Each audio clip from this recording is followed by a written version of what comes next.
თბილისში ერთ-ერთ საცხოვრებელ ბინაში აფხაზი ბლოგერი და აქტივისტი დაურ ბუავა გარდაცვლილი იპოვეს. სათვალთვალო კამერების ჩანაწერებით დგინდება, რომ ის სახლში 23 აგვისტოს შევიდა და მას შემდეგ გარეთ არ გამოსულა.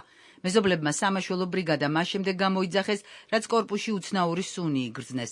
ცხედარს ექსპერტიზა უტარდება, თუმცა შინაგან საქმეთა სამინისტროს ინფორმაციით, პირველადი დათვალიერებით მას ძალადობის კვალი არ აღენიშნება. დაურ ბუავა სოციალურ ქსელებში ათასობით გამომწერი ჰყავდა.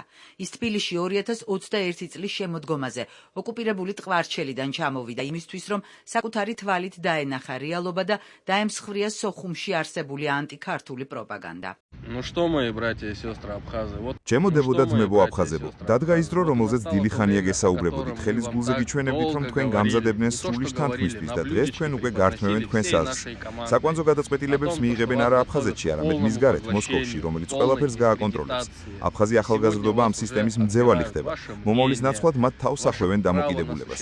ბევრი აფხაზი იტყვის, რომ არ ვარ მართალი, რომ ეს რუსეთის მხრიდან მხარდაჭერაა, მაგრამ ეს არ არის დახმარება, ეს იზოლაციაა.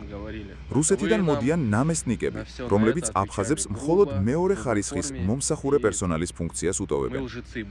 2022 წელს საქართველოს ხელისუფლებამ დაურ ბუავას მოქალაქეობა გამარტივებული წესით მიანიჭა. მალევე მან დააფუძნა ახალგაზრდული მოძრაობა ამრა და ამ პლატფორმიდანაც ღიად მოუწოდებდა აფხაზებს აიღოთ საქართველოს მოქალაქეობა, ესარგებლად უფასო ჯანდაცვითა და განათლებით. 2023 წლის ივლისში კი ის ევროპარლამენტში საერთაშორისო კონფერენციაზე სიტყვითაც გამოვიდა.